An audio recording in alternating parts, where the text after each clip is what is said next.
नमस्कार दोस्तों, good morning. आज हम इस सेशन के अंतर्गत सीटेट दिसंबर 2022 में जो एग्ज़ाम होने वाले हैं उसके बारे में हम बताएंगे। उसके बारे में कैसे क्या तैयारी करनी है, उसका स्ट्रेटजी क्या रहेगी। आपको 2.5 महीने बच गए, 2.5 महीने के अंतर्गत हम कैसे क्या तैयारी करना है। उसके बाद आपका ये सस्पेंशन बरकरार है कि पेपर ऑनलाइन होगा तो या ऑफलाइन होगा, उसके बारे में भी कोई अभी अता पता नहीं है। तो हम ये बता देना चाहते हैं दोस्तों कि उससे पहले जो 2021 में जो एग्ज़ाम ली गई थी सीटेट के द्वारा, उसमें काफ़ी सारी बहुत क्वेश्चन को देखते हुए उसमें दिक्कत का सामना करना पड़ा था। बहुत सेट में आंसर गलत दी गई थी और जब आंसर सीटेट के द्वारा लॉन्च किया तो उसमें बहुत गड़बड़ी पाया गया था। तो उसको ध्यान में रखते हुए सीबीएसई अभी कन्फ्यूजन में है कि ऑफलाइन ले या ऑनलाइन ले। और इसके बाद जो है पहले स्टूडेंट जो भरते थे, फॉर्म फिलअप करते थे, वो अपियरिंग कैंडिडेट भरते थे। लेकिन इस बार से सीटेट के द्वारा न्यू नोटिफिकेशन निकाला गया है कि आप यानी फर्स्ट ईयर भी स्टूडेंट और सेकेंड ईयर का स्टूडेंट भी उसमें फॉर्म फिलअप कर सकता है। जिस सेशन के अंतर्गत है उस सेशन में आप फॉर्म फिलअप कर सकते हैं। इससे क्या होगा कि बहुत सारे स्टूडेंट की संख्या काफ़ी बढ़ोतरी होगी। उससे पहले जो 2021 में जो कैंडिडेटों की संख्या थी लगभग 35 लाख के अराउंड यानी स्टूडेंट पाया गया था। उसमें से कम पेपर 1 के अंतर्गत आपको 80 लाख के अराउंड देखा गया था और पेपर 2 के अंतर्गत यानी 16 लाख के अंतर्गत देखा गया था। और उसमें जो कैंडिडेट जो पास हुआ था लगभग 4.5 लाख के आसपास पेपर 1 में पास हुआ था और 2.25 लाख के आसपास पेपर 2 में पास देखने को मिला गया था। इससे ये पता चलता है कि सीटेट में जो स्टूडेंट है उसमें 12 से 15% स्टूडेंट क्वालिफाइड होते हैं। तो क्या स्ट्रेटजी रहेगी, क्या किन किन बातों को देखना है, किन किन बातों को ध्यान देना है, उसी के बारे में आज हम डिस्कस करने वाले हैं। तो आइए चलते हैं इसके सेशन के अंतर्गत। तो सीटेट पेपर दिसंबर 2022 और 23 ऑफलाइन होगा या ऑनलाइन पेपर मोड में। तो हम यही बताना चाहते हैं कि इस बार जो एग्ज़ाम होने वाली है ज़्यादा संभावना है 90% केस में ऑफलाइन होगी। क्योंकि इसलिए होगी कि हम ये बताना चाहते हैं कि इस बार जो स्टूडेंट की संख्या होगा कम से कम 45 लाख से 50 लाख के बीच होने वाला है। तो ऑनलाइन के मोड में होने की वजह से उसमें बहुत सारे सिस्टम की ज़रूरत पड़ेगी। ये वन टाइम में नहीं लिया जाएगा। पिछले ईयर जो हुआ था वो कम से कम 1 मंथ तक चला था, लेकिन इस बार कम से कम 1.5 मंथ 2 मंथ तक भी जाएगा। उसमें और बहुत सारी समस्या का यानी सामना करना पड़ा था। तो ये सीबीएसई चाहती है कि इस बार से यानी कोई इस तरह का समस्या न उत्पन्न हो। तो इसलिए पेपर ऑफलाइन की मोड में ही यानी सोचा जा रहा है। इसलिए अभी तक नोटिफिकेशन यानी फॉर्म फिलअप करने का डेट नहीं निकाला गया, न फॉर्म निकाला गया। तो कहीं न कहीं अक्टूबर के मिड वीक तक आपको फॉर्म यानी देखने को मिल जाएगा और दिसंबर के मिड में या जनवरी के फर्स्ट वीक तक आपको एग्ज़ाम होने के टोटल चांस है। तो 75 दिन रह गया है या 2.5 महीने रह गए, तो उसमें कैसे क्या हम आपको कैसे तैयारी करना है उसके बारे में जानकारी देते हैं। उसके बाद बेस्ट स्ट्रेटजी 75 डेज है। आपको 2.5 महीने के समय दिया गया है, समय रह गया है। तो उसमें हम कैसे क्या तैयारी करेंगे। तो सबसे पहली बात है दोस्तों, उससे पहले हम कहीं न कहीं किसी न किसी के थ्रू हम पढ़े होंगे या तो यूट्यूब के माध्यम से या ऑफलाइन किसी कोचिंग के थ्रू पढ़े होंगे। तो सबसे बड़ी बात है कि जो हम पढ़े हैं उसको सबसे बड़ी बात है कि आप पहले रिवीजन कीजिए। पहली बात है कि आप उस टॉपिक को क्या कीजिए, रिवीजन कीजिए। जो भी पढ़े हैं उसको रिवीजन कीजिए। उसके बाद सेकेंड स्थान पे आती है प्रैक्टिस टॉपिक वाइज क्वेश्चन। आप जब तक आप अगर पढ़ लेते, बहुत सारे स्टूडेंट पढ़ लेते हैं लेकिन रिवीजन नहीं करने की वजह से वो कहीं न कहीं असमंजस के कारण बन जाते हैं। उसको जब एग्ज़ाम के समय आता है तो उस समय कन्फ्यूजन पैदा होता है, हेडेक पैदा होता है। ये नहीं करना है दोस्तों। आप पहले रिवीजन कीजिए, उसके बाद प्रैक्टिस टॉपिक वाइज क्वेश्चंस। आप जो भी टॉपिक पढ़ते, कोई भी चैप्टर एक पढ़ते हैं तो उसका क्वेश्चन ज़रूर प्रैक्टिस कीजिए, उसका ज़रूर मॉक टेस्ट दीजिए। ये दूसरी बात हो गया। उसके बाद तीसरी बात ये हो गया, पीवाईक्यू प्रीवियस ईयर क्वेश्चन आप ज़रूर सॉल्व कीजिए। प्रीवियस ईयर क्वेश्चन सॉल्व करने से आपका कॉन्फिडेंस लेवल बढ़ेगा। कॉन्फिडेंस लेवल बढ़ेगा तब उसके अपने आप से ये कोई पता चलेगा हम कितने अच्छे स्कोर कर पाते हैं या कितना स्कोर नहीं कर पाते, कहाँ प्रॉब्लम है, क्या क्या समस्या है, वो उस चीज़ को आप जान पाइएगा। उसके बाद प्रीवियस ईयर क्वेश्चन को बनाते समय दो बातों को ज़रूर ध्यान में रखिएगा, स्पेशली ऑल प्रीवियस क्वेश्चंस 2021 में जो क्वेश्चन ऑनलाइन मोड में लिया गया था उसमें बहुत सारा पैटर्न देखने को मिला था। पेपर 1 और पेपर 2 मिला के कम से कम 42 से 45 क्वेश्चन का सेट यानी देखने को मिला था, तो वो क्वेश्चन आप ज़रूर सॉल्व कर सकते हैं। अगर पेपर फर्स्ट का स्टूडेंट है तो आप कम से कम जो भी 20 से 22 क्वेश्चन सेट मिला होगा, आप 20 से 22 क्वेश्चन को ज़रूर सॉल्व कीजिए। और उसके बाद पेपर टू वाले जो है तो पेपर टू दोनों पेपर 1 और पेपर 2 को आप ज़रूर सॉल्व कीजिए। अब 45 क्वेश्चन सेट को ज़रूर आप सॉल्व कीजिए। उसके बाद है and also latest state exam questions pattern. आप जो अभी जो हाल फिलहाल में जो एग्ज़ाम हुआ है, हरियाणा टीईटी होने वाला है, उसके बाद मान लीजिए रीट का एग्ज़ाम हुआ, राजस्थान टीईटी, उसके बाद यूपी टीईटी का एग्ज़ाम हुआ था, उसके बाद उत्तराखंड टीईटी का लेटेस्ट एग्ज़ाम हुआ, तो उस क्वेश्चन को आप ज़रूर से ज़रूर देखिए, क्योंकि अक्सर स्टूडेंट वो सब क्वेश्चन को लेटेस्ट जो पूछा गया रहता है उसको ध्यान नहीं देते हैं, तो उसको ध्यान देने का ज़रूरत है। बहुत बार ऐसा देखा गया जो लेटेस्ट जो एग्ज़ाम लिया गया था अदर स्टेट के द्वारा, उस स्टेट के क्वेश्चन में से 2 से 4 क्वेश्चन 5 क्वेश्चन तक भी पूछ लिया गया डायरेक्ट टू डायरेक्ट क्वेश्चन, तो उसको आप डायरेक्ट बनाइए, डायरेक्ट उसको क्वेश्चन को बनाइए, सॉल्व कीजिए।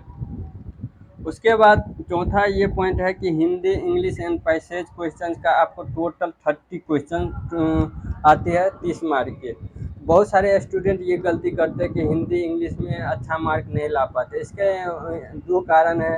एक तो ये कारण है कि इजी वे में वो समझ लेते कि हिंदी तो है, हिंदी हमेशा हमेशा आती है। दूसरा ये होता है कि उसमें पोइट्री और एक पैसेज आती है, जो पोइट्री मान लो कि 6 मार्क का पैसेज 9 मार्क का आता है, दोनों मिला के 15 मार्क आता हुआ, और हिंदी और इंग्लिश मिला के आपको 30 मार्क को देखने को मिलता है सिर्फ पैसेज से।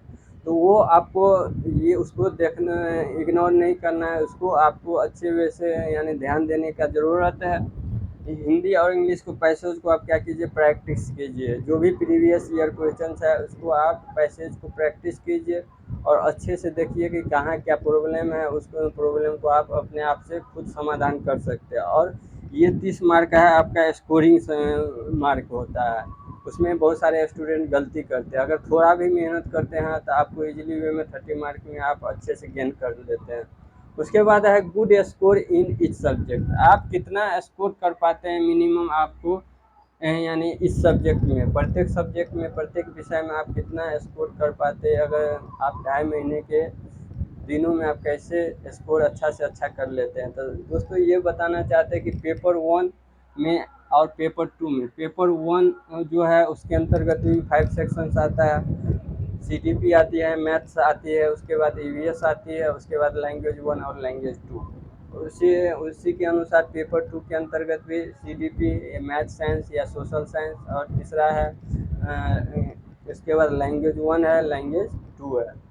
तो दोस्तों ये है कि सीडीपी के अंतर्गत आप मिनिमम अगर अच्छे से टॉपिक को आप रीड करके जाते हैं, पढ़ करके जाते हैं, या मॉक टेस्ट दे के जाते हैं प्रीवियस ईयर को, तो आप ज़रूर से ज़रूर कितना भी आप ये सोचिएगा तो कम से कम आप 20 से 25 तक का कोई यानी क्वेश्चन अच्छे वे में आप सॉल्व करके आ सकते हैं। सॉल्व तो टोटल करना है, 30 में से 30 सॉल्व करना है, लेकिन आपको मैक्सिमम चांस है कि राइट होने के चांस आपका बढ़ जाता है, कॉन्फिडेंस लेवल बढ़ जाता है। तो 22 से 25 क्वेश्चन आपको ज़रूर है कि राइट होगा। उसके बाद मैथ्स आती है। मैथ में दोस्तों ये बहुत ध्यान देने की ज़रूरत है कि मैथ्स का जो क्वेश्चन आती है उसमें कैलकुलेशन बेस्ड टाइप कंटेंट का आता है। आपको 15 से 20 क्वेश्चन आपका वो कंटेंट टाइप का क्वेश्चन आएगा।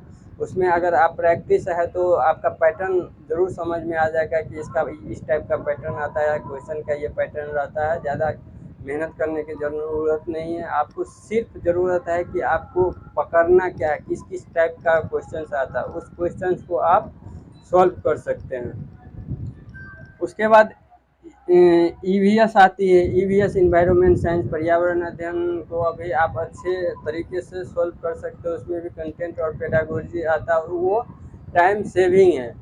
यानी पर्यावरण अध्ययन आपको 30 मिनट के यानी 30 क्वेश्चन से आपको 15 से 20 क्वेश्चन देना है दोस्तों।